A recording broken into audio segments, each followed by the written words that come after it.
When his daughter's school called during his busiest hour, Jack Reynolds rushed there covered in grease and motor oil, not knowing his impulsive decision would unveil a story that would touch the hearts of everyone in town. What began as a father's embarrassing moment would spark a movement that transformed not just his community, but the way people viewed sacrifice, family, and the hidden heroes among us. Before we jump back in, tell us where you're tuning in from, and if this story touches you, make sure you're subscribed, because tomorrow, I've saved something extra special for you. Jack Reynolds wiped his blackened hands on his worn work uniform, leaving dark smudges across the already oil-stained fabric. The morning light streamed through the dusty windows of Reynolds Auto Service, illuminating the decades of family history hanging on its walls. A folded American flag sat in a wooden display case, gathering dust behind his cluttered desk. The shop's phone rang for the third time that morning, another supplier asking about overdue payments. Between juggling emergency repairs and struggling to keep his father's old shop afloat, Jack barely had time to look at the growing stack of bills. The shop was more than just a business. It was a legacy 3 generations deep, but lately, it felt like that legacy was slipping through his fingers. His wife Grace kept telling him they'd make it work, just like they always had. But the worry lines on her face told a different story. The loud buzz of his cell phone cut through the mechanical symphony of his workshop. The caller ID showed Rachel's school. Jack's heart skipped a beat. His daughter never caused trouble. She was the opposite, really. Too quiet since. He shook the thought away and answered the call, his voice tense with concern. The familiar voice of Mrs. Foster, the school principal, came through the speaker. "Mr. Reynolds, I apologize for interrupting your workday, but we need you to come to the school immediately." There was something in her tone, not worry exactly, but urgency. "Rachel is fine," she added quickly, sensing his parental anxiety. "But there's a situation we need to discuss in person. How soon can you get here?" Jack looked at the 3 cars waiting for repairs, then at his oil-covered hands and stained coveralls. The Morrison family's minivan needed its transmission fixed by afternoon. They were good people, always paid on time despite their own struggles. Mr. Chen's luxury sedan had been making strange noises, and that repair could bring in enough to cover this month's supplier bills. And old Mrs. Watson's beat-up Volvo. Well, she brought him cookies every visit, even though that they both knew she couldn't afford the full repair costs. "I'll be there in 15 minutes, Jack heard himself say, already reaching for his keys. The work would have to wait. Rachel came first, she always had, even more so since that awful day 8 months ago when they'd lost Bobby. Marcus, his part supplier and childhood friend, walked in just as Jack was heading out. One look at Jack's face and Marcus knew something was up. They'd known each other since high school, served together, lost friends together. "Go," Marcus said, catching the shop keys Jack tossed his way. "I'll keep an eye on things here." Jack jumped into his old pickup truck, not bothering to change out of his work clothes or clean up. The truck's engine protested as he turned to the key, another thing he needed to fix when he found the time. As he navigated through the streets of Millbrook, his mind wandered to Rachel's last parent-teacher conference. Her grades had slipped, not drastically, but enough to notice. The teachers were understanding, said it was normal given the circumstances. How could losing your uncle, who was more like a second father, not affect a 12-year-old? The school parking lot was half empty when he arrived. Jack caught his reflection in the truck's side mirror. Grease smeared across his forehead, dark stains on his uniform, hand still black from working on engines. He'd never walked into the school looking like this before. Grace would probably scold him later for not taking 2 minutes to clean up, but something in Mrs. Foster's voice had left no room for delay.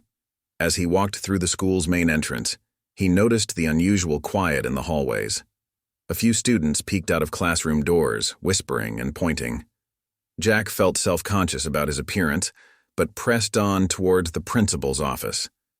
The secretary's eyes widened slightly at his disheveled state, but quickly softened with recognition. "Mr. Reynolds," she said warmly, "Mrs. Foster is expecting you.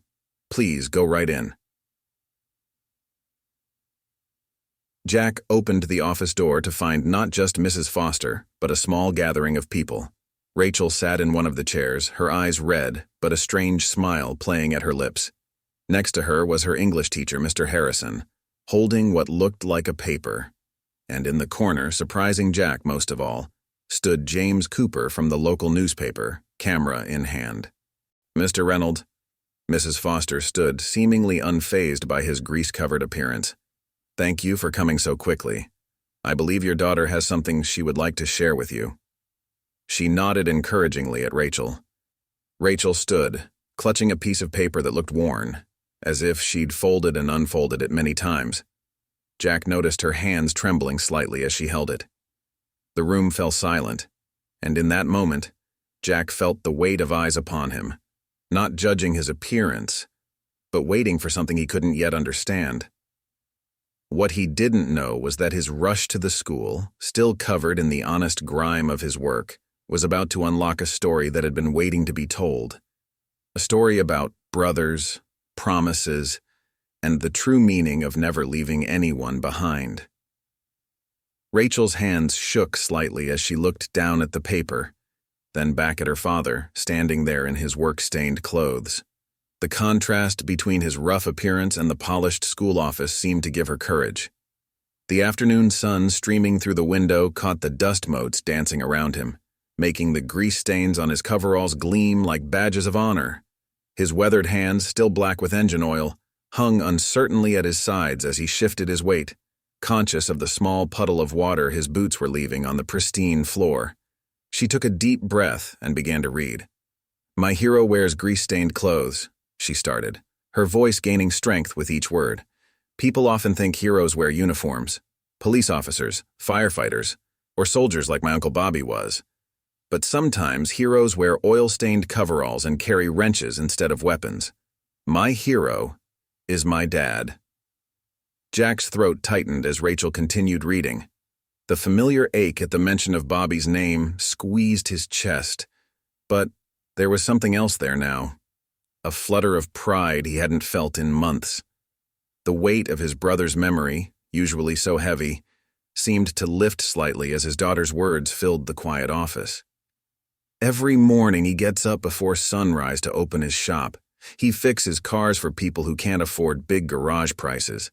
Sometimes they pay him with homemade meals or promises to pay later. He never turns anyone away, just like Uncle Bobby never left anyone behind. I've watched him work miracles with broken engines when other mechanics said they couldn't be fixed. Dad says everything deserves a second chance, machines and people alike." Mrs. Foster watched with glistening eyes as Rachel read on, her hands clasped tightly in front of her pristine blazer. The principal had seen many student presentations over her 20 years at Millbrook High, but something about this moment felt different, more raw and real than any rehearsed speech or polished performance.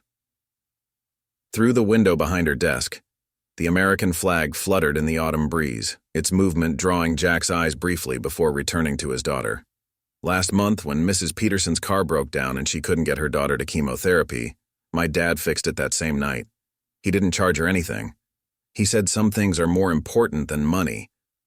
That's what Uncle Bobby used to say, too.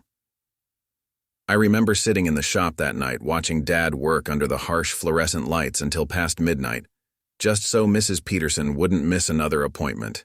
He never complained, even though I knew his own back was hurting from working double shifts that week. The room fell silent as Rachel's voice cracked slightly. A distant school bell rang, muffled by the closed office door, marking the change of classes beyond these walls where an unexpected story was unfolding. The sounds of students shuffling through hallways seemed to belong to another world entirely. But what most people don't know is that every Saturday morning my dad drives 2 hours to the Veterans Center. He fixes their cars for free.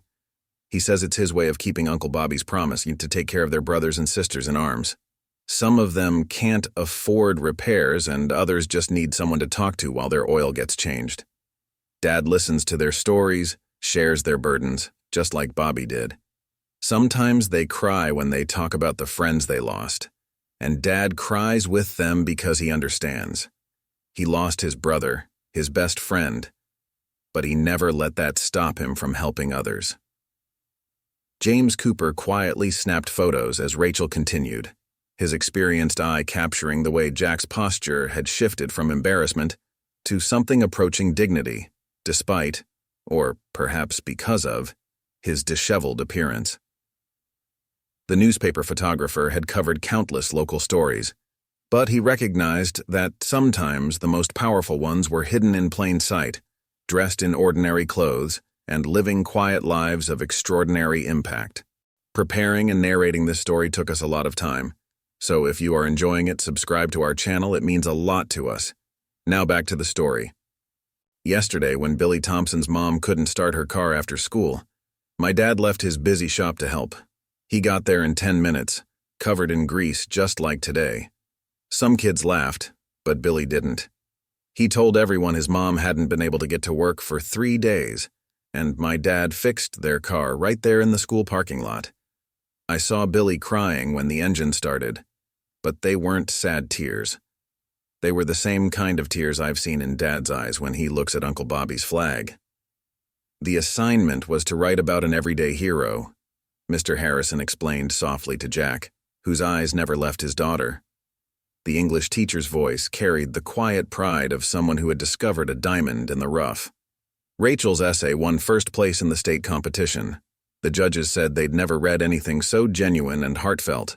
One of them was a veteran himself. He said your story reminded him of why he served in the first place.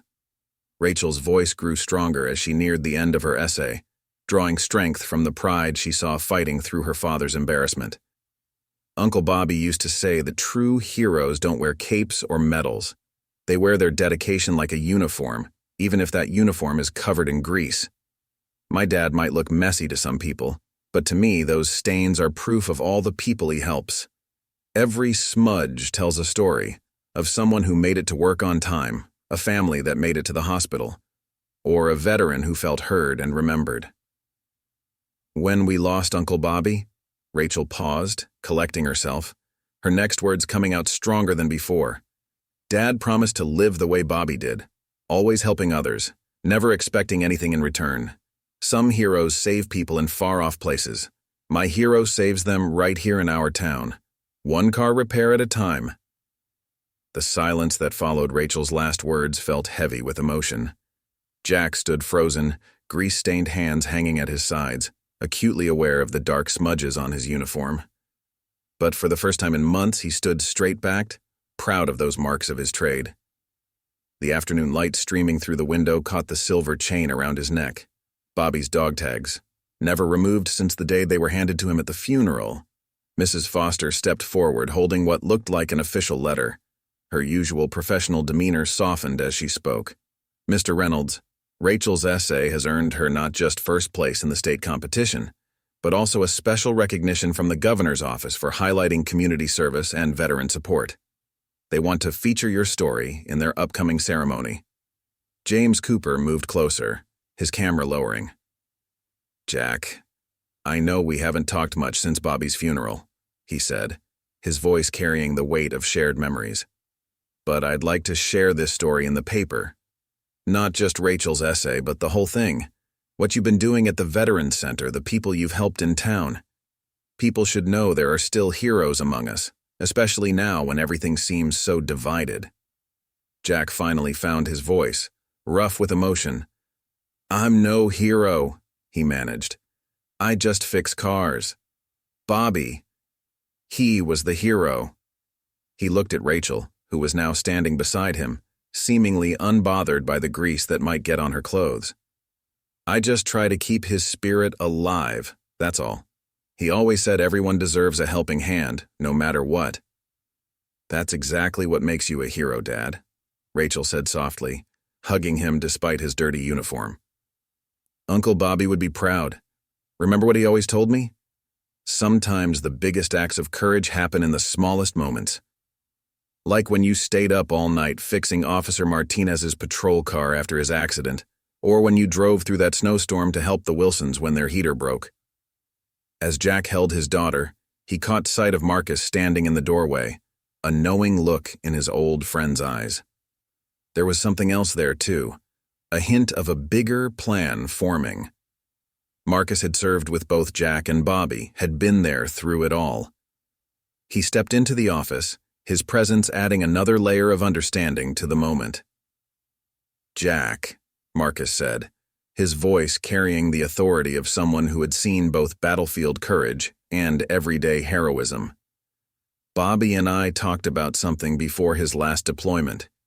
He had this idea about turning part of your shop into a training center for vets transitioning back to civilian life, teaching them a trade, giving them purpose. He said you were the only one who could make it work." The revelation hit Jack like a physical force. Bobby had never mentioned this to him, but it made perfect sense. How many times had he watched veterans in his shop, seeing their tension ease as they worked with their hands, finding peace in the simple act of fixing something broken? "The timing couldn't be better," James added, already seeing the story taking shape. "The old Wilson property next to your shop has been empty since the factory closed. With the right support, the right story." He gestured to Rachel's essay. "Sometimes all it takes is a spark to light the way forward." Mrs. Foster cleared her throat, years of educational experience letting her see the teaching opportunity unfolding. "We've been looking to expand our vocational program," she said. "Our students need to see that there are many paths to making a difference. Mr. Reynolds, would you consider letting some of our students apprentice at your shop?" The pieces were falling into place, but Jack's mind was stuck on one detail. "Bobby really said that?" he asked Marcus, his voice barely above a whisper. "About the training center?" Marcus nodded, pulling out a worn envelope from his jacket. "He wrote to me about it, about a month before." He trailed off but continued with renewed purpose. "He said you had this gift for seeing past people's broken parts, for believing in second chances. Said it was time to think bigger." Rachel squeezed her father's hand, leaving a smudge of grease on her palm. "See? Dad?" Even then, Uncle Bobby knew you were a hero. Not because you fix cars, but because you fix people too. The bell rang again, marking the end of another period. But in that office, time seemed to stand still as the weight of possibility settled over them.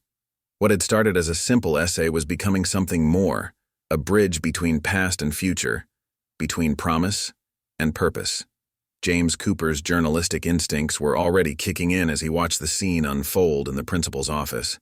He'd covered countless stories in his 20 years at the Millbrook Gazette, but this one felt different. It wasn't just about a student's essay or a mechanic's kindness. It was about healing, community, and the ripple effects of everyday heroism. The way the late afternoon sun cast shadows across Jack's grease-stained uniform seemed to highlight every mark of service, every sign of hard work that had led to this moment. "Jack," James said, pulling out his notepad, his fingers already itching to capture this story. "Would you be willing to let me spend a few days at your shop? I want to understand what you do. See these moments Rachel wrote about firsthand." His pen hovered over the blank page, ready to capture a story he knew would resonate far beyond their small town. The people need to know there's still good in the world, especially now. Before Jack could respond, Marcus stepped forward, Bobby's letter still in his hand, its edges worn soft from countless readings. "Maybe it's time to share it all, brother. The midnight repairs for struggling families, the veterans who find peace in your garage, the kids you've mentored. Bobby always said your biggest fault was hiding your light." He paused, running his thumb over the letter's creased corner. "Remember how many nights we spent in that shop after coming home? How many of our unit found their way back to civilian life fixing engines with you?" Principal Foster, sensing the magnitude of what was unfolding, moved to her desk and pulled out another folder, this one filled with letters from other educators and community leaders. "Actually, there's something else you should know, Mr. Reynolds. Rachel's essay. It's already having an impact. 3 other schools in the district have reached out about starting similar vocational programs. They want to know if you'd consider being an advisor. The superintendent believes this could be a model for schools across the state." Jack ran a grease-stained hand through his hair, leaving a dark streak that no one mentioned. The weight of Bobby's dog tags seemed heavier now, but in a different way. Not with grief, but with purpose. The metal clinked softly against his chest as he shifted his weight. "I'm just a mechanic," he said again, but his voice held less conviction this time, as if he were trying to convince himself more than anyone else. "No, Dad," Rachel interjected, her voice stronger now, carrying the same determination that had characterized her uncle. "You're more than that. Remember last winter when the Thompson family's furnace died? You didn't just fix their car, you found them a temporary heater, organized that fundraiser at the diner, got other mechanics to donate parts. That's what Uncle Bobby meant about thinking bigger. And what about the Anderson kids? You've been teaching them basic car maintenance every Saturday morning, even though you're exhausted from working at the Veterans Center."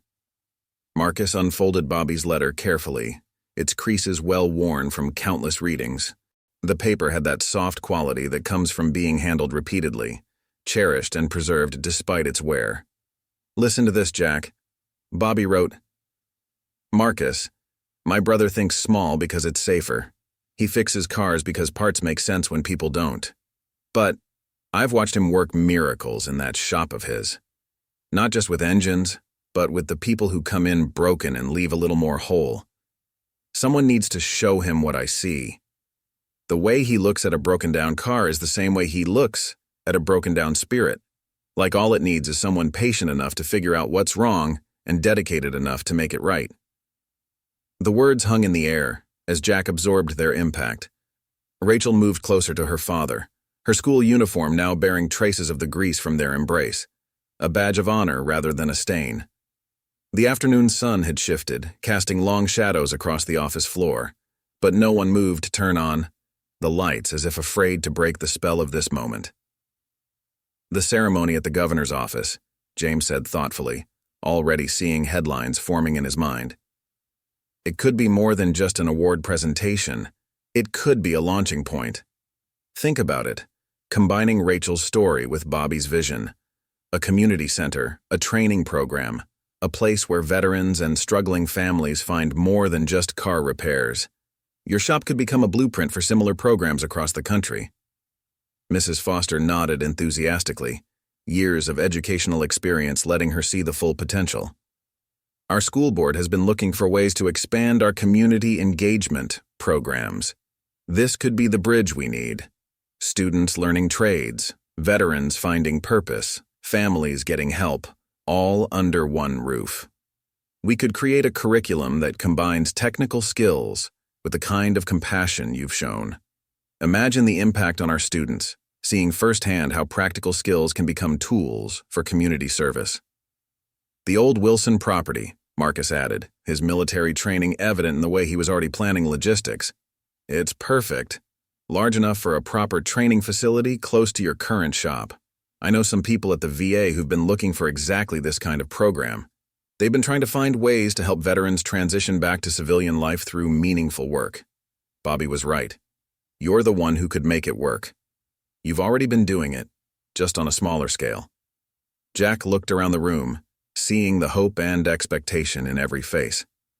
His eyes landed on the American flag in the corner, then drifted to his daughter's essay on Mrs. Foster's desk. The perpetual grease under his nails, the ever-present smell of motor oil that never quite washed away, they'd always been marks of his trade. Now they felt like something more, something Bobby had seen all along, but Jack had been too close to notice.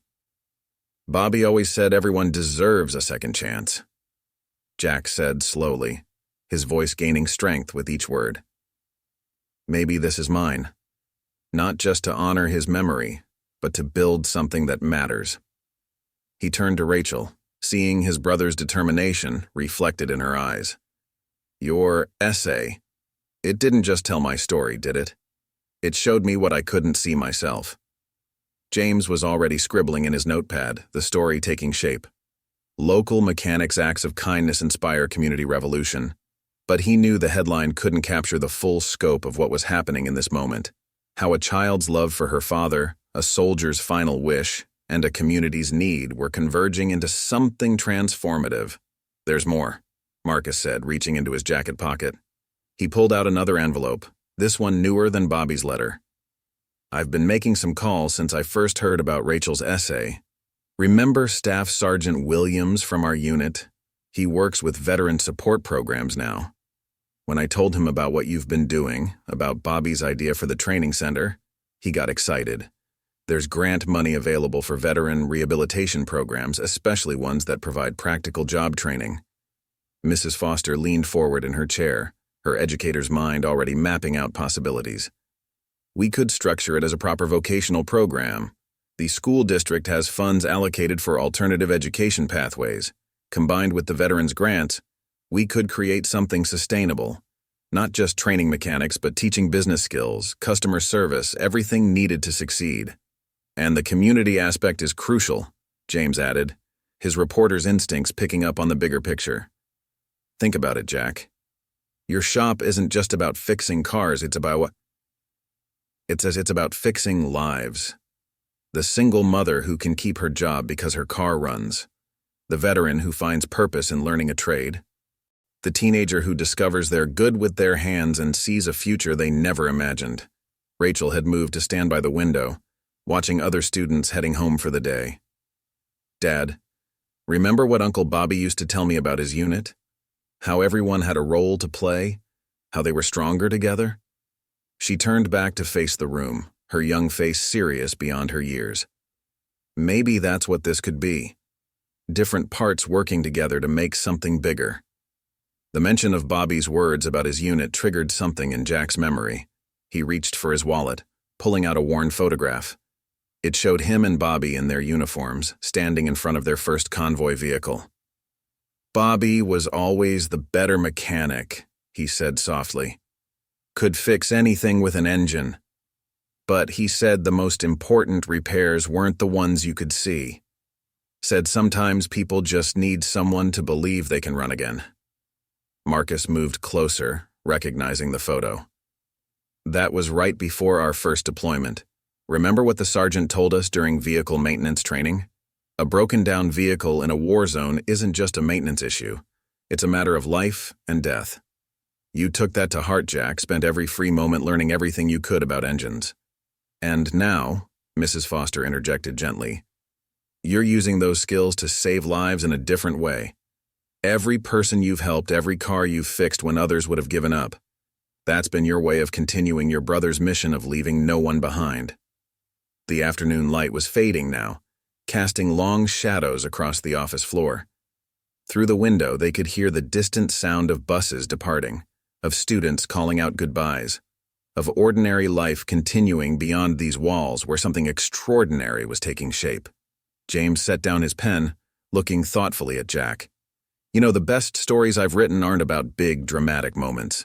They're about small acts of kindness that ripple outward, touching lives in ways we never expected.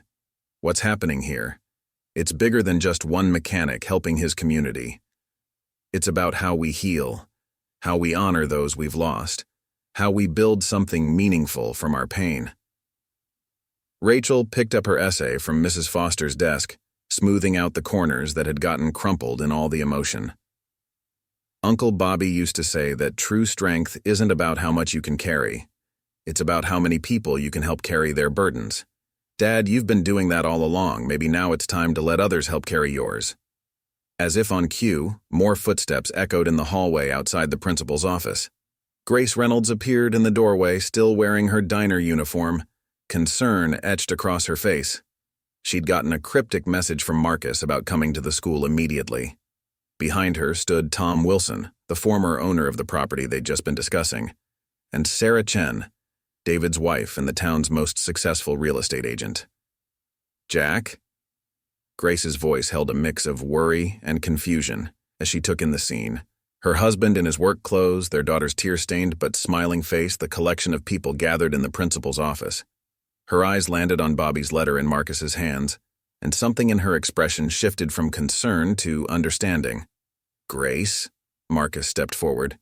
You should hear this. We've been talking about Bobby's vision, about turning Jack's shop into something bigger. He quickly filled her in on Rachel's essay, the award, and the possibilities they'd been discussing.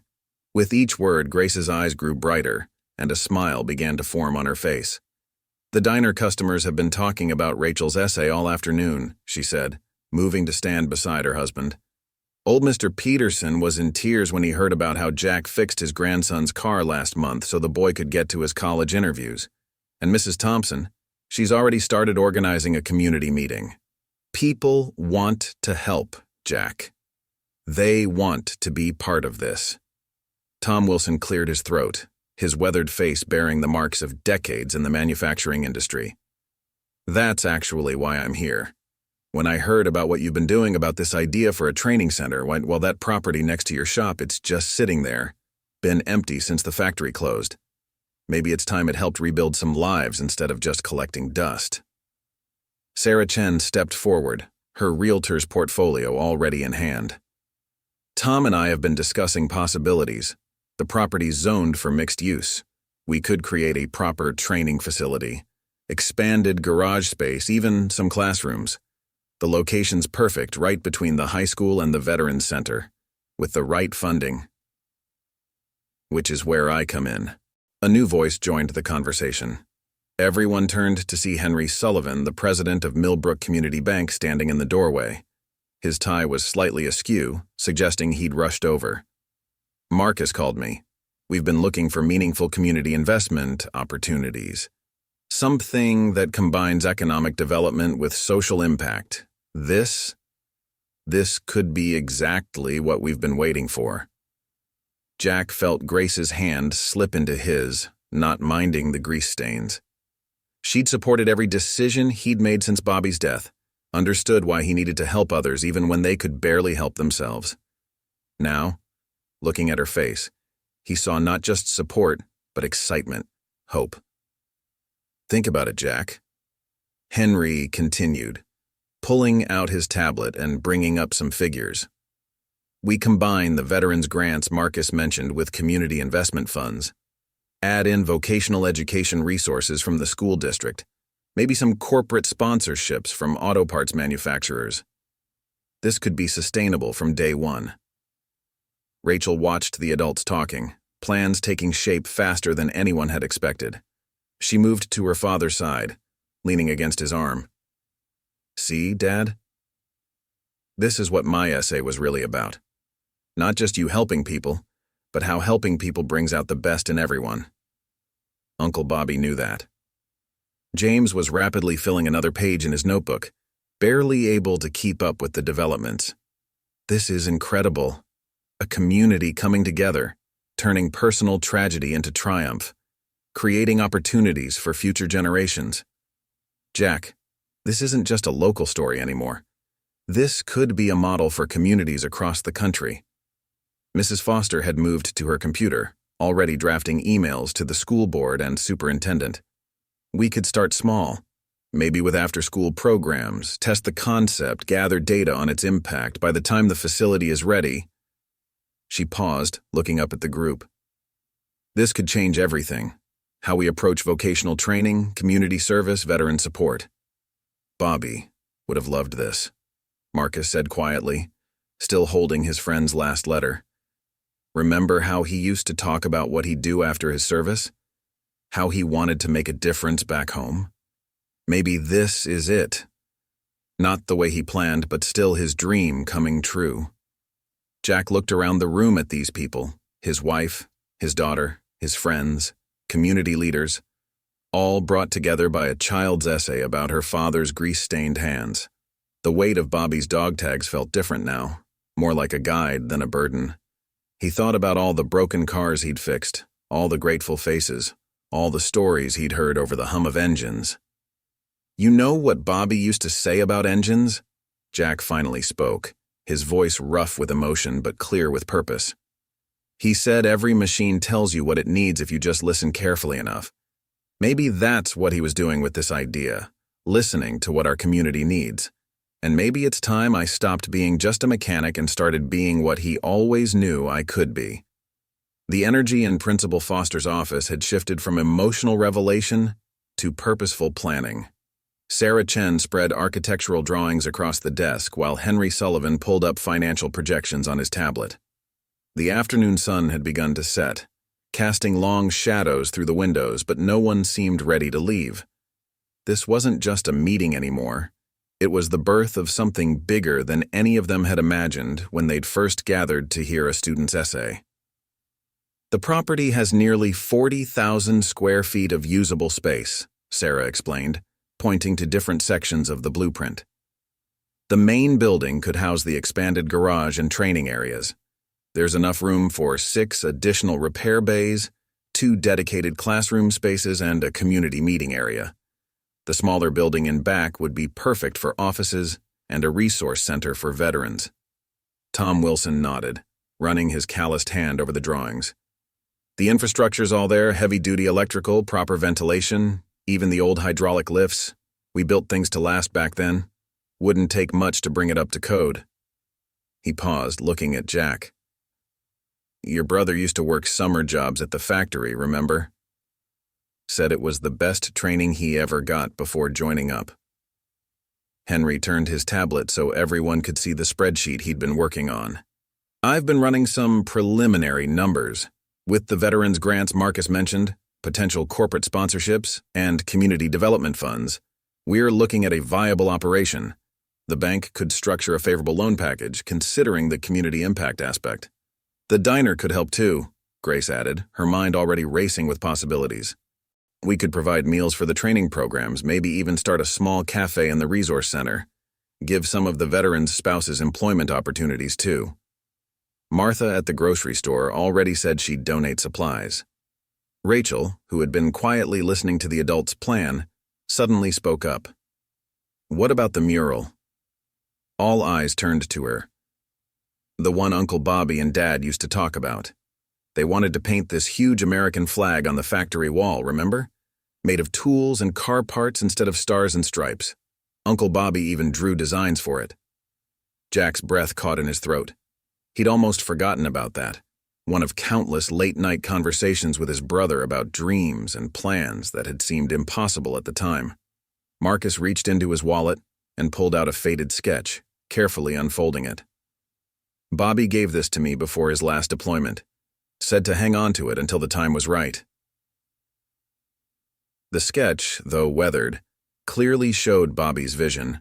A massive flag composed of wrenches, gears, and engine parts, each piece carefully arranged to create the familiar pattern. At the bottom, in Bobby's distinctive handwriting. Because sometimes the tools that fix machines can fix people too. James moved closer to examine the sketch, his journalist's eye seeing the symbolism. This could be powerful, a visual representation of everything the center stands for. Healing through work, purpose through service, community through collaboration. We could document the whole process, from renovation to opening day.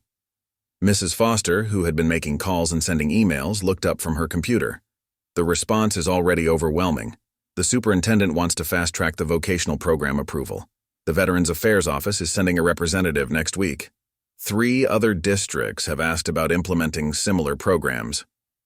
We'll need to think about staffing, Marcus said, his military training evident in his practical approach. I know at least 5 mechanics from our old unit who would jump at the chance to be instructors. Plus, we've got local expertise, certified mechanics, who've been looking for ways to give back. Henry was still working on his tablet, updating projections. What if we created an apprenticeship program? Partners with local businesses, creates a pipeline for employment. The community bank could offer special loans for graduates looking to start their own shops. And the shop's reputation is already solid, Sarah added. Everyone knows Jack's work. That credibility will be crucial for launching something bigger. We could phase it in gradually, start with the existing shop while renovating the new space. Maybe begin with weekend training programs, then expand as we get more funding and support. Through all this planning, Jack remained surprisingly quiet, his grease-stained hands resting on Rachel's shoulders. He was thinking about all the times Bobby had tried to convince him to think bigger, to see beyond the day-to-day repairs to something more meaningful. His brother had always been the visionary, while Jack preferred the simplicity of fixing what was broken. The energy in Principal Foster's office had shifted from emotional revelation to purposeful planning. Sarah Chen spread architectural drawings across the desk, while Henry Sullivan pulled up financial projections on his tablet. The afternoon sun had begun to set, casting long shadows through the windows, but no one seemed ready to leave. This wasn't just a meeting anymore. It was the birth of something bigger than any of them had imagined when they'd first gathered to hear a student's essay. The property has nearly 40,000 square feet of usable space, Sarah explained, pointing to different sections of the blueprint. The main building could house the expanded garage and training areas. There's enough room for 6 additional repair bays, 2 dedicated classroom spaces, and a community meeting area. The smaller building in back would be perfect for offices and a resource center for veterans. The existing infrastructure could easily be adapted for modern training equipment. Tom Wilson nodded, running his calloused hand over the drawings. The infrastructure's all there. Heavy-duty electrical, proper ventilation, even the old hydraulic lifts. We built things to last back then. Wouldn't take much to bring it up to code. He paused, looking at Jack. Your brother used to work summer jobs at the factory, remember? Said it was the best training he ever got before joining up. He learned more than just mechanics there. He learned about community, about how a workplace can become a second home. Henry turned his tablet so everyone could see the spreadsheet he'd been working on, his fingers quickly adjusting figures as he spoke. I've been running some preliminary numbers. With the veterans grants Marcus mentioned, potential corporate sponsorships, and community development funds, we're looking at a viable operation. The bank could structure a favorable loan package, considering the community impact aspect. We could even set up a scholarship fund for students who want to pursue automotive careers. The diner could help too, Grace added, her mind already racing with possibilities as she paced the office. We could provide meals for the training programs, maybe even start a small cafe in the resource center. Give some of the veterans' spouses employment opportunities too. Martha at the grocery store already said she'd donate supplies, and the local farmers market vendors want to contribute. It could be a real community effort. Rachel, who had been quietly listening to the adults' plan, suddenly spoke up. What about the mural? All eyes turned to her. The one Uncle Bobby and Dad used to talk about. They wanted to paint this huge American flag on the factory wall, remember? Made of tools and car parts instead of stars and stripes. Uncle Bobby even drew designs for it. He said it would show how everything broken can be part of something beautiful. Jack's breath caught in his throat. He'd almost forgotten about that, one of countless late-night conversations with his brother about dreams and plans that had seemed impossible at the time. Marcus reached into his wallet and pulled out a faded sketch, carefully unfolding it. Bobby gave this to me before his last deployment, said to hang on to it until the time was right. He knew something like this would happen eventually. The sketch, though weathered, clearly showed Bobby's vision. A massive flag composed of wrenches, gears, and engine parts, each piece carefully arranged to create the familiar pattern. At the bottom, in Bobby's distinctive handwriting, because sometimes the tools that fix machines can fix people too. The paper had been folded and unfolded so many times that the creases were soft, but the drawing remained clear, a testament to both Bobby's artistic skill and his deeper understanding of what their work could mean. James moved closer to examine the sketch, his journalist's eye seeing the symbolism. This could be powerful, a visual representation of everything the center stands for. Healing through work, purpose through service, community through collaboration. We could document the whole process, from renovation to opening day. The mural could become a symbol for the entire program, a beacon for others looking to start similar initiatives in their own communities. Mrs. Foster, who had been making calls and sending emails throughout the discussion, looked up from her computer with excitement in her eyes. The response is already overwhelming. The superintendent wants to fast-track the vocational program approval. The Veterans Affairs Office is sending a representative next week.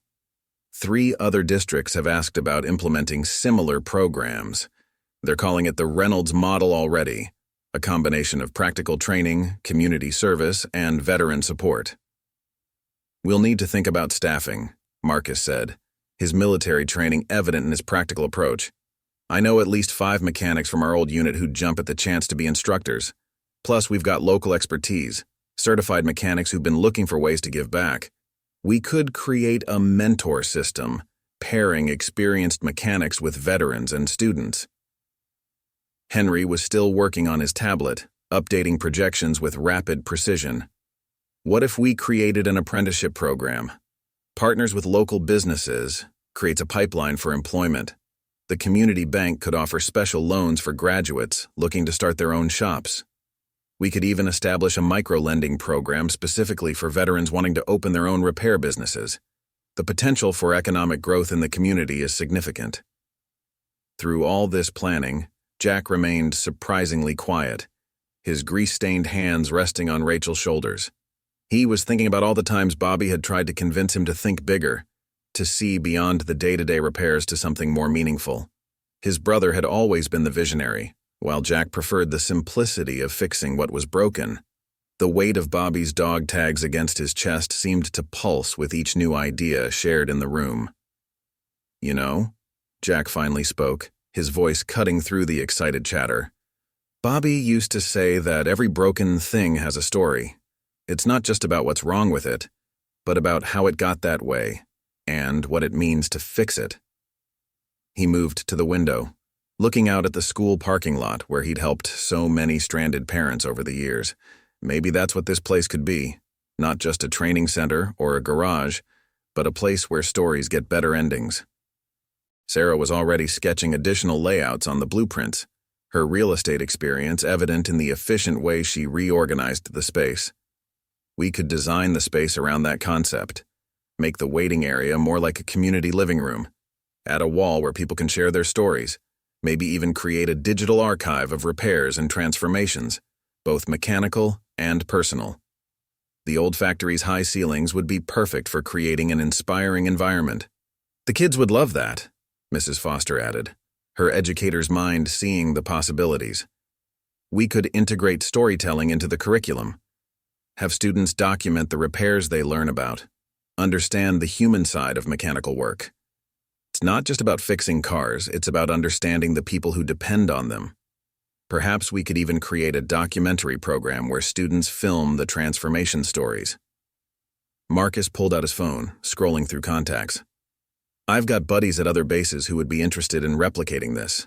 We could create a network of similar centers across the country, share resources, exchange ideas, maybe even create a scholarship program for veterans' families. The impact could go way beyond Millbrook.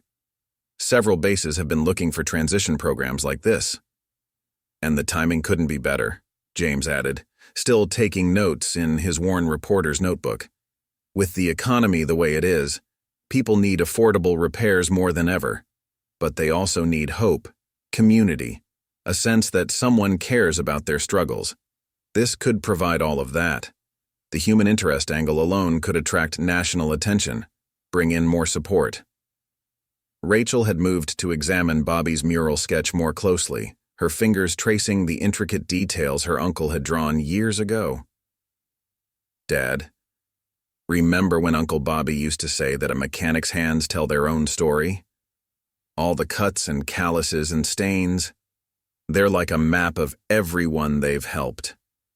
She traced the drawn tools that formed the flag's stripes. "Maybe we could add handprints to the mural. Everyone who works here, everyone who learns here, everyone who gets helped here, like a growing record of all the lives touched." Grace watched her daughter with pride, remembering all the times Rachel had sat in Jack's shop, doing homework among the tools and engines. "We could start a mentorship program for girls interested in mechanics too. Show them that fixing things isn't just a man's job. Bobby always said Rachel had better instincts for engines than half the mechanics he knew. We could partner with the Girl Scouts, maybe start a badge program for basic car maintenance and repair." The sound of evening traffic filtered through the windows as the group continued planning. The school halls had grown quiet, but this office remained alive with possibility. Tom Wilson was examining the old factory's electrical plans, marking potential upgrades with his experienced eye. Henry had moved on to creating a preliminary budget for the first year of operations, his financial expertise bringing structure to their dreams. Sarah was discussing zoning requirements with Mrs. Foster, while Marcus coordinated with his military contacts, "You know what this reminds me of?" Jack said suddenly, picking up Bobby's sketch again. "That time our unit's convoy broke down in the middle of nowhere. Bobby got everyone working together. Mechanics, infantry, even the cooks. Said every pair of hands had something to contribute. By morning, we had every vehicle running again. He always knew how to bring people together, make them believe in themselves." James looked up from his notebook, his journalistic instincts sensing the perfect angle. "That's your headline right there. Every pair of hands. How one community's vision is transforming lives through service." This isn't just about creating a business or a school. It's about building a model for how communities can heal themselves. It's about showing that everyone has something to contribute to the greater good. Rachel slipped her hand into her father's, leaving a smudge of grease from his palm on hers. The sight of their joined hands, both marked by the honest stains of hard work, seemed to symbolize everything they were trying to create, a legacy of helping, of healing, of hope. As the group continued planning in Principal Foster's office, a knock on the door interrupted their discussion. The school janitor, Mr. Rodriguez, stood in the doorway with his cleaning cart. He hesitated when he saw the gathering, but Jack immediately recognized him. He'd helped fix the veteran's truck last winter when the transmission went out. The late afternoon light cast long shadows across the institutional tile floor, highlighting the worn patches where thousands of students had walked over the years. "Don't mind me." Mr. Rodriguez started to back away, but Jack called out to him. "Carlos, wait, you should hear this too, you're part of it." The janitor stepped into the office cautiously, and Jack explained their vision for the training center. As he listened, Carlos's eyes lit up with understanding. His work-worn hands gripped the handle of his cart tighter, as if anchoring himself to the moment. "My son," he said slowly. "He's struggling to find his path after high school. College isn't for everyone, but he's good with his hands. Like me." He glanced at the blueprints spread across the desk. A place like this. It could give kids like him a future they can believe in. Last week, he fixed our neighbor's lawnmower, figured it out all by himself, but without proper training, without credentials. He shook his head, years of parental worry evident in his expression. Sarah quickly made space at the desk, pulling Carlos into their planning circle. "Actually, your experience would be invaluable. You've maintained the school's equipment for what, 15 years now? That kind of practical knowledge is exactly what we need to incorporate into the program. The way you keep this whole building running, that's a skill set we need to teach." "The maintenance perspective is crucial," Marcus agreed, making notes on his phone. "It's not just about fixing things when they break. It's about preventing problems, understanding systems, keeping things running smoothly. That's a skill set our veterans already have from their service. In the field, preventive maintenance isn't just about efficiency, it's about survival." Mrs. Foster was nodding enthusiastically. "And it fits perfectly with our vocational education goals. We could create specialized tracks, automotive repair, facility maintenance, small engine repair. Give students and veterans multiple paths to certification. The State Department of Education has been pushing for more diverse technical training options." Henry looked up from his tablet, where he'd been running more numbers. "The economic impact could be substantial. Think about it. We're not just creating jobs through the center itself. We're training people for skilled positions that are in high demand. Every graduate becomes a potential small business owner, a contributor to the local economy. Based on current market demands, we could be looking at near 100% employment rates for graduates." "And the ripple effects go beyond economics," James added, his reporter's instincts picking up on the human angle. "Every person who learns these skills becomes a resource for their community. They can help their neighbors, teach others, pass on their knowledge. It's like planting seeds that grow into support networks." Rachel had been quiet for a while, watching the adults plan, but now she spoke up. "Uncle Bobby used to say that the best mechanics don't just fix machines, they teach others how to take care of them. That's what makes the repair last." She looked at her father, her eyes bright with memory. "Like how you always show people what you're doing when you fix their cars, Explain how to prevent problems. Remember when you taught me how to change a tire? You said knowledge was better than roadside assistance. The mention of teaching brought another memory to Jack's mind. He remembered Bobby working with young recruits in their unit, showing them how to maintain their vehicles in the harsh desert conditions. His brother had a way of building confidence along with competence, making each person feel capable and valued. Even under fire, he'd take the time to explain why something worked the way it did. We could structure the program in phases, Grace suggested, her organizational skills coming to the fore. Start with basic car maintenance classes for the community, teaching people simple things like changing oil, checking fluids, understanding warning signs. Build trust. Show people what's possible. Then expand into the full training program. The diner's already got a list of people asking about basic car maintenance classes. Tom Wilson moved to the window, looking out at the old factory property in the distance, its weathered brick glowing in the evening light. The building was always meant to be a place where people could build a better future. Maybe this is its second chance too. He turned back to the group. I've got some old equipment in storage, hydraulic lifts, tool sets, diagnostic machines. They need some work, but fixing things is what we do best. Jack finished Tom's thought, a smile tugging at his lips. The first real smile Rachel noticed since Bobby's funeral. There was something different about it. Not just happiness, but purpose. Like a missing part had finally clicked into place in her father's internal engine. The familiar worry lines around his eyes had softened, replaced by something that looked like hope.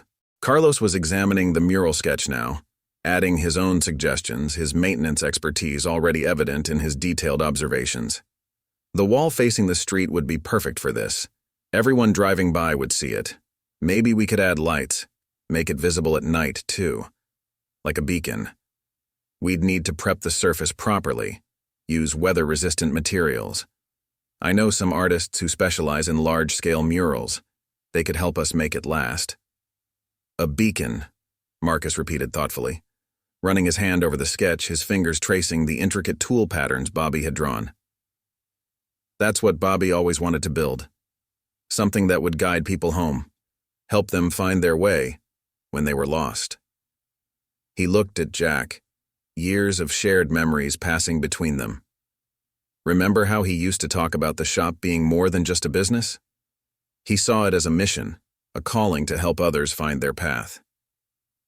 Sarah had been making calculations on a separate notepad, her real estate experience bringing practical concerns to the forefront. Her quick, precise handwriting filled page after page with measurements and estimates. We should consider future expansion too. The property has additional land we could develop as the program grows. Maybe add a dedicated space for small engine repair, or even a computer diagnostic center. Modern cars are as much about software as they are about mechanics. The zoning already allows for educational use, which makes the permit process easier. Henry nodded, pulling up another spreadsheet on his tablet, the blue light illuminating his focused expression. Technology integration would be crucial. We could partner with tech companies, get them to donate diagnostic equipment. Many of them have veteran support initiatives. This could be a perfect fit. Plus, it would make our graduates more competitive in today's job market. I've got contacts at several major manufacturers who've been looking for community investment opportunities. Speaking of technology, Mrs. Foster interjected, adjusting her glasses as she pulled up the school's resources on her computer. Our IT department has been looking for community projects. They could help set up a digital tracking system for the center, manage appointments, track training progress, maintain certification records, make everything professional from day one.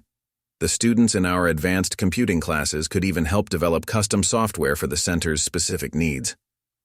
Grace had moved to stand beside her husband, her hand finding his, their fingers intertwining despite the engine grease still staining his skin. You know what this reminds me of? That first week after we bought the shop. Everything was overwhelming.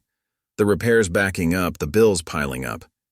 Then Bobby showed up with his toolbox and that ridiculous open for business sign he painted. Said every great journey starts with someone believing it's possible.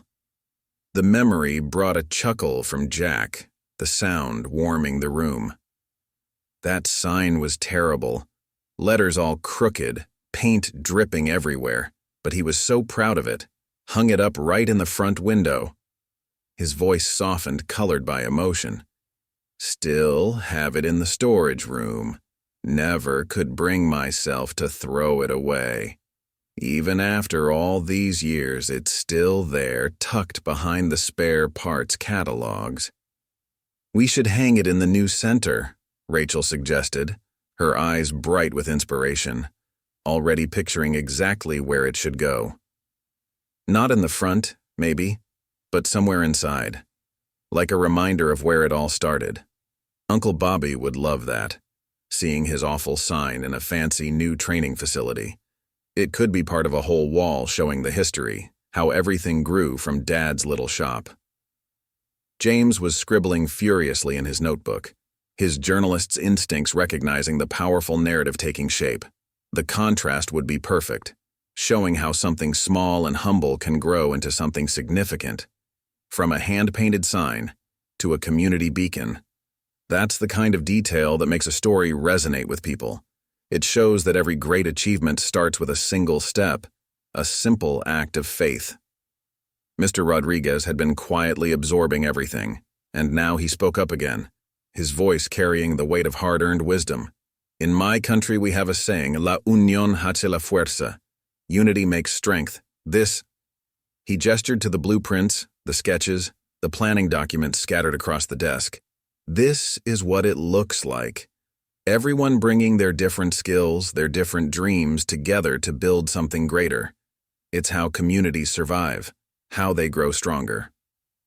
The evening had deepened outside Principal Foster's office, the setting sun painting the sky in shades of orange and purple through the windows. Streetlights were beginning to flicker on, illuminating the empty school parking lot where just hours ago Jack had arrived covered in grease, unsure of what awaited him. Now, that uncertainty had transformed into something powerful, a vision that seemed to grow stronger with each passing minute. We should document everything, James suggested, tapping his pen against his notebook thoughtfully. From the very beginning, the renovation, the training programs, the stories of people who come through. Create a blueprint that other communities can follow. He paused, looking at Jack. Starting with your story, if you're willing. The journey from fixing cars to fixing lives. Bobby's influence, Rachel's essay, this moment right here. People need to know how small acts of kindness can snowball into something revolutionary. Sarah was already sketching a rough timeline on a fresh piece of paper, her real estate experience helping her map out the logical progression. We could do this in phases. Phase 1, basic renovation and equipment installation. Phase 2, pilot program with a small group of veterans and students. Phase 3, full launch with multiple training tracks. Having a clear timeline will help with funding applications and community buy-in. Henry pulled up a new spreadsheet on his tablet, fingers moving rapidly across the screen. Speaking of funding, I've been running some projections. If we combine traditional loans with grant money, corporate sponsorships, and community investments, we could have Phase 1 operational within 6 months. The numbers look even better when we factor in the social impact metrics, job creation, skills training, community service. The timing works well with the school calendar, Mrs. Foster added, consulting her academic planner. We could use the summer months for the initial renovation and setup, launch the pilot program in the fall. That gives us time to develop the curriculum properly, get all the necessary approvals from the school board and state education department. Marcus had been texting with his military contacts, and now he looked up with excitement. Just heard back from the VA office. They're not only interested in supporting the program, they want to use it as a model for veteran transition initiatives nationwide. They're asking if we can host a site visit next month. This could be bigger than we imagined. Grace reached for her phone, scrolling through her contacts. The diner's supplier network could help too. They're always looking for community projects to support. Between them and the local business association, we could probably get most of the break room and kitchen equipment donated. Make it a real community space. Rachel had been watching her father throughout all this planning, seeing how he seemed to stand taller with each new possibility discussed. She remembered how he used to look when he came home from the Veterans Center on Saturdays. Tired but fulfilled, like he'd done something that mattered. Now that same look was settling permanently on his features. "Dad," she said, moving to stand beside him, "remember what Uncle Bobby wrote in his last letter? About how sometimes the biggest dreams start with the smallest repairs? Maybe this is what he meant. Maybe fixing cars was just the beginning." Jack nodded slowly, reaching up to touch Bobby's dog tags through his work shirt. "He always could see further than I could.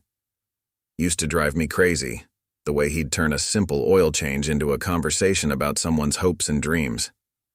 He smiled, remembering.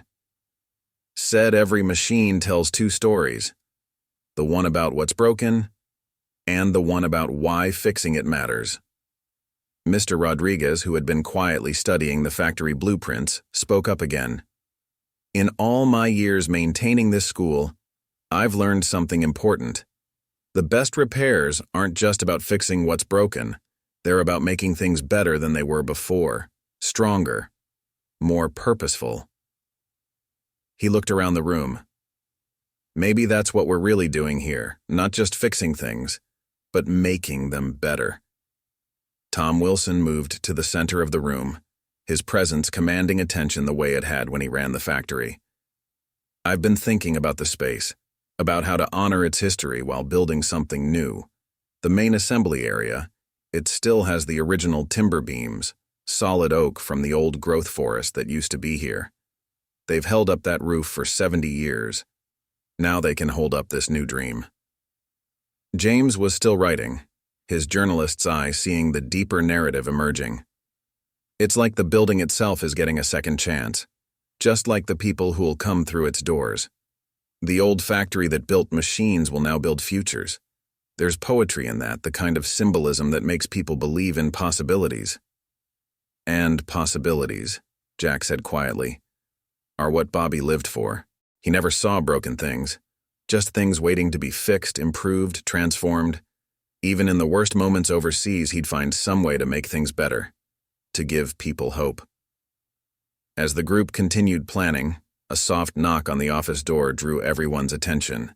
Linda Peterson stood in the doorway, still wearing her nurse's scrubs from her hospital shift. Her daughter, Emma, whose chemotherapy appointments had prompted Jack's late-night car repair last month, stood beside her, clutching a folder to her chest. "I hope we're not interrupting," Linda said, glancing around at the gathering. "We saw the lights on, and Emma insisted on coming in when she recognized Mr. Reynolds' truck outside. She has something she wants to share." The young girl stepped forward, her thin frame made stronger by determination. "I wrote an essay too," Emma said, holding out her folder to Rachel. "After your dad fixed our car. My teacher said it wasn't the assigned topic, but she let me write it anyway." Her voice grew stronger as she continued. "It's about the night we thought we'd have to miss my treatment because our car broke down. How Mr. Reynolds stayed up all night fixing it, even though he had work the next day." Rachel opened the folder and began to read, her voice mixing with the evening quiet that had settled over the school.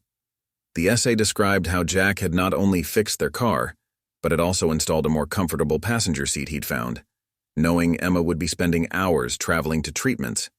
How he'd added a small DVD player to help pass the long drives, refusing any payment beyond the basic repair costs.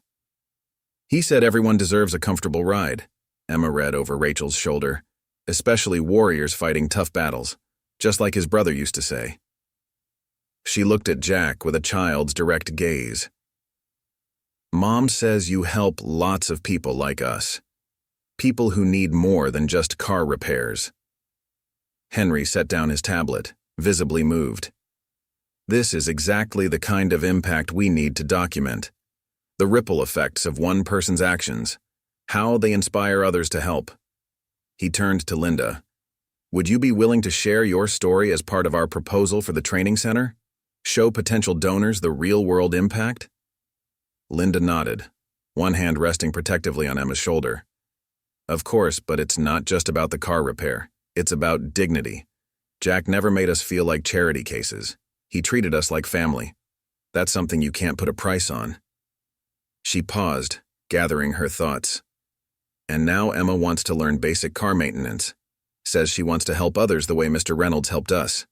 Mrs. Foster's eyes lit up. That's another angle we hadn't considered. Youth programs. Not just vocational training, but basic car care workshops for teens, empowering them with practical skills, teaching them the value of helping others. She made a quick note on her computer. We could partner with local youth organizations, create after-school programs. Marcus was already expanding on the idea. We could create different levels of involvement. Basic maintenance workshops for everyone. Advanced training for those interested in careers. Specialized programs for veterans. Build a whole community of helpers, each contributing what they can. Sarah pulled out a fresh blueprint, sketching rapidly. We could designate a special area for youth programs, make it more accessible and engaging. Maybe add some interactive displays about how engines work, the science behind auto mechanics. Turn it into a real learning center. Grace watched Emma examining the blueprints with interest, her young face serious as she studied the plans. You know, Bobby always said that helping others is contagious, that once people experience the joy of making a difference, they can't help but want to do more. She smiled at the young girl. Looks like he was right. James had been taking photos of Emma with her essay, capturing the moment for his story. This is perfect, showing how the center's impact will cross generations. From veterans to current mechanics to the next generation of helpers, it's a continuous cycle of giving back. Tom Wilson moved to the window, looking out at the darkening sky. When we built the original factory, we thought we were just making machines, never imagined it would one day be a place where people rebuilt their lives.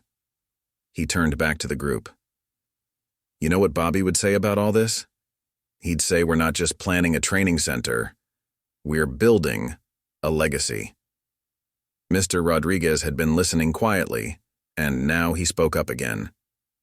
In my experience, the strongest buildings are the ones with the best foundations. And this? He gestured to the gathering of people in the office, the mechanic, the veteran, the banker, the realtor, the educator, the reporter, the young student, the grateful mother, the hopeful child.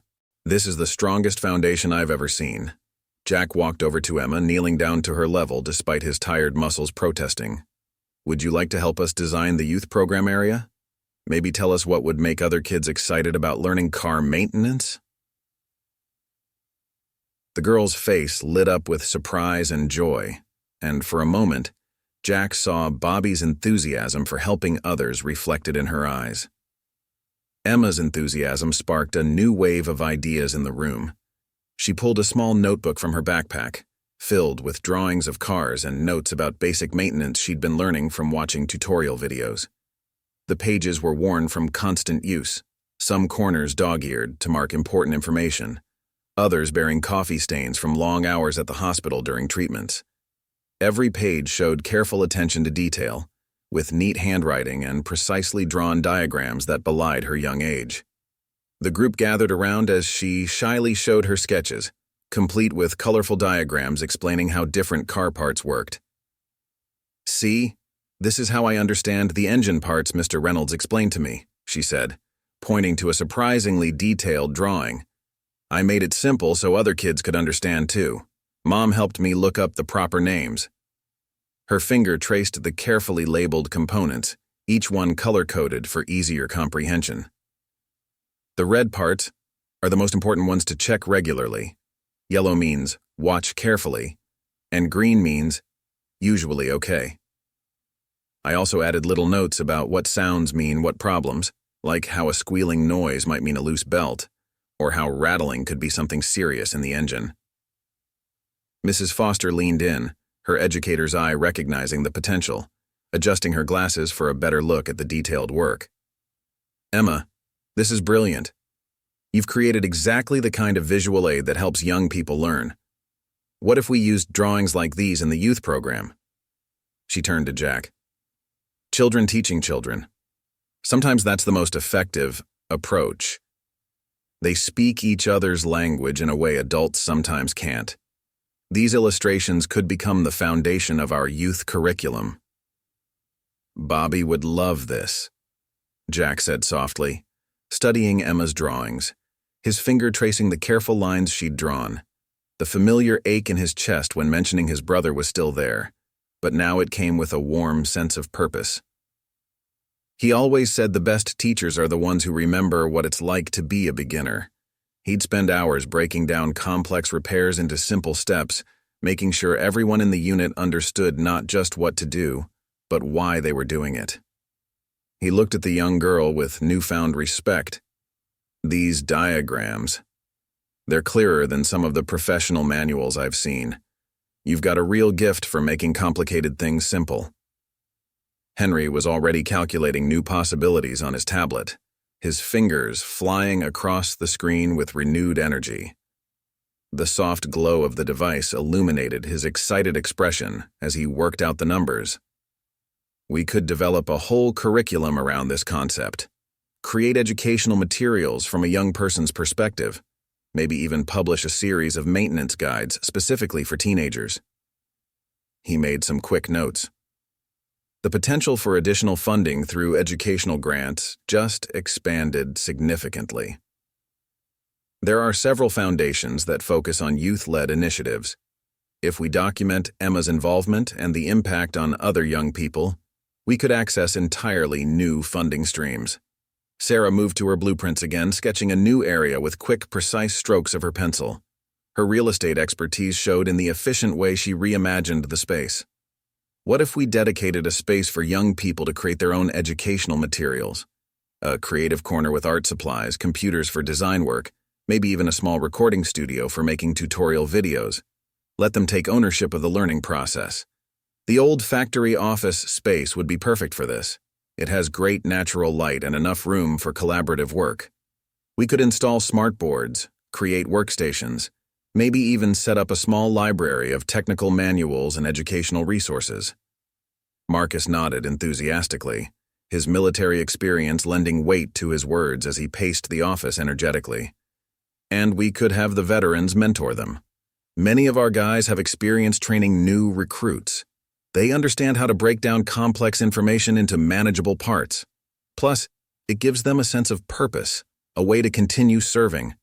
That combination of youth enthusiasm and veteran experience could be powerful. I'm already thinking of several vets who'd be perfect for this. Guys who've been looking for a way to give back, to feel useful again. Linda watched her daughter explaining her drawings to the group, tears forming in her eyes. The fluorescent office lights caught the wetness, making it sparkle like tiny diamonds. Her voice wavered with emotion as she spoke. This is the most excited I've seen her since the diagnosis. The treatments take so much out of her, but talking about cars, about helping others, it gives her energy. She wiped her eyes quickly, watching Emma point out details in her diagrams with growing confidence. Mr. Reynolds didn't just fix our car that night. He gave Emma something to look forward to, something to fight for, something that makes her feel normal instead of sick. I can't remember the last time I saw her this animated, this engaged. It's like she's found her purpose. Rachel had been filming Emma's explanation on her phone, her journalist's instincts matching her father's mechanical ones. The late evening light streaming through the office windows cast a warm glow over the scene, turning the ordinary school office into something almost magical. We could start a YouTube channel, she suggested, already mentally composing the first video. Show the whole journey, from renovating the building to opening day. Document the stories of people who come through, the lives that change. Let others see what's possible in their own communities. Maybe even create a series featuring Emma's diagrams and explanations. Grace was already thinking about the practical aspects, her years of diner management experience showing in her organized approach.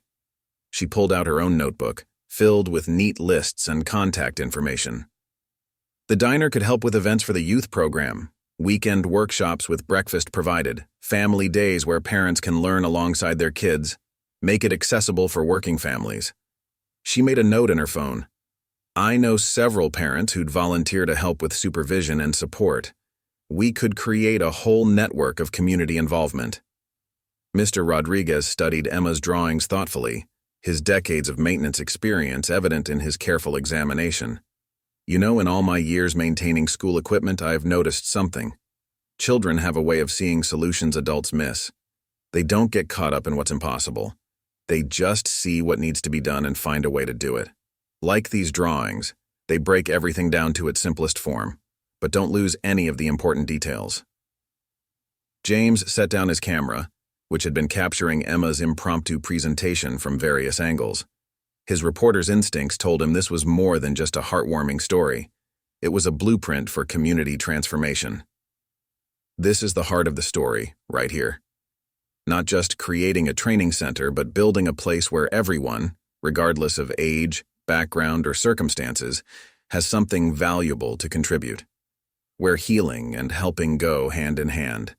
It's about more than just fixing cars, it's about fixing the disconnection in our community.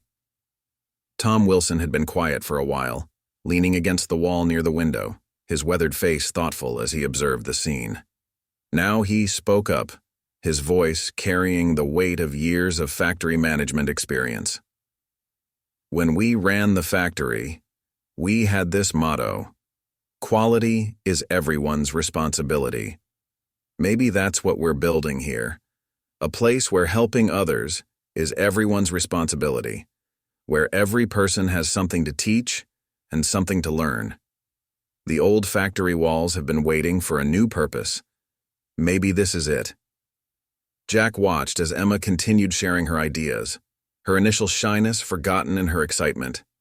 She reminded him so much of Bobby, that same infectious enthusiasm, that natural ability to make complicated things seem manageable. His brother had always said that the best repairs started with understanding, with seeing the whole picture. He fingered the dog tags under his shirt, remembering how Bobby would spend hours teaching new recruits, always patient, always finding ways to make the lesson stick. "Emma," he said, moving closer to where she sat surrounded by her drawings, "how would you like to be our first youth program consultant? Help us design something that really works for young people?" The girl's face lit up with surprise and joy, then turned serious with responsibility. She clutched her notebook tighter, already formulating plans, her mind racing with possibilities. Linda placed a supportive hand on her daughter's shoulder, squeezing gently. "Are you sure, sweetheart? With your treatments and everything?" But Emma was already nodding vigorously, her eyes bright with purpose. "Mom, this is exactly what I need. Something important to do. Something that helps other people. Like Mr. Reynolds helped us." Henry looked up from his tablet, where he'd been making calculations. "We could make it official. Create a youth advisory board with Emma as the founding member.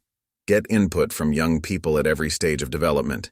It would strengthen our grant applications too, showing real youth involvement in the planning process." Sarah was already adjusting her blueprints, adding notes about making spaces accessible and youth-friendly. "We could design some of the workspaces at different heights, make everything adaptable. Create areas where kids can watch repairs being done safely, maybe even add some cutaway engines for demonstrations. Make it a real hands-on learning environment." The evening had grown late, but no one seemed to notice or care. The energy in the room was electric with possibility, each person adding their unique perspective to the growing vision. What had started with a student's essay about her father had evolved into something none of them could have imagined just hours ago. Principal Foster looked at the clock on her office wall, surprised to see how late it had become.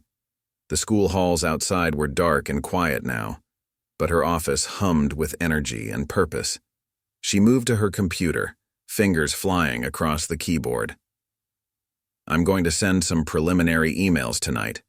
The superintendent needs to know about this, and I want to get the ball rolling with the vocational education department. The sooner we start the official process, the better." "We should probably document everything from this first meeting," James suggested, holding up his notebook.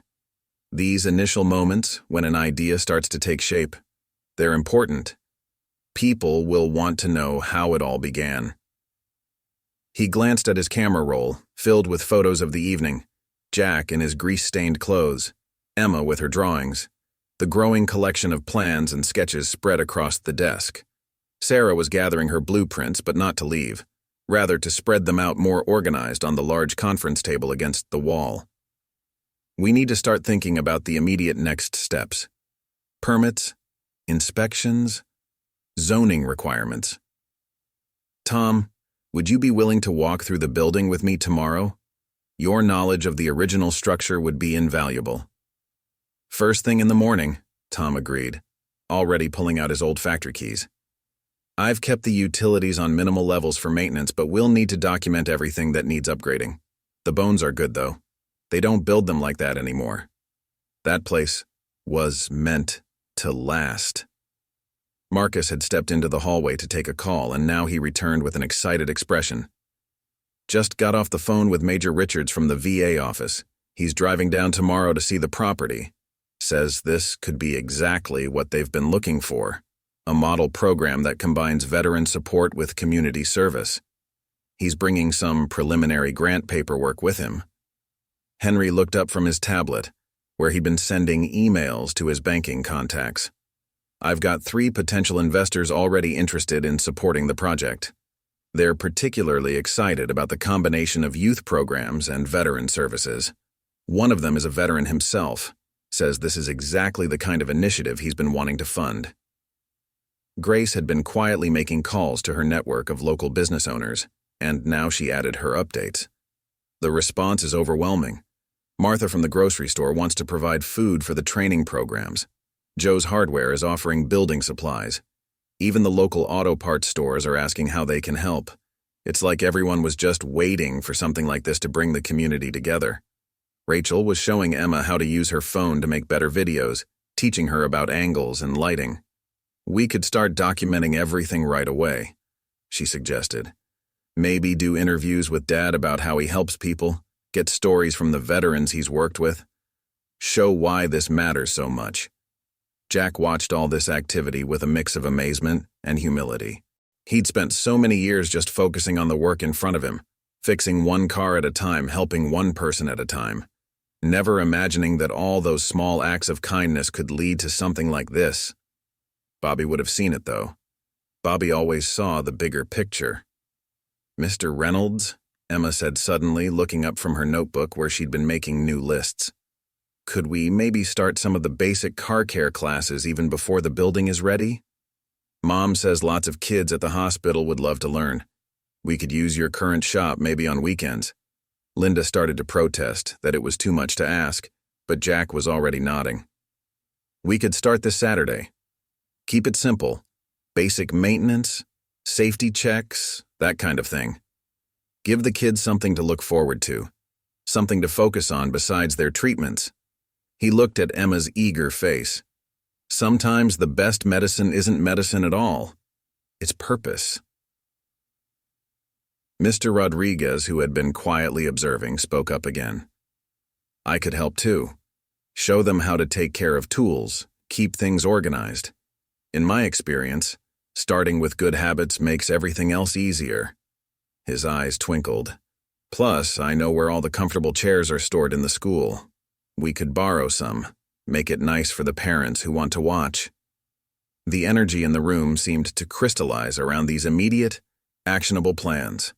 What had started as a distant vision was rapidly becoming reality, shaped by each person's contributions and expertise.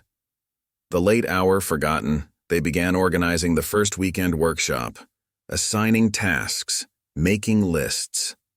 Up next, you've got 2 more standout stories right on your screen. If this one hit the mark, you won't want to pass these up. Just click and check them out. And don't forget to subscribe and turn on the notification bell so you don't miss any upload from us.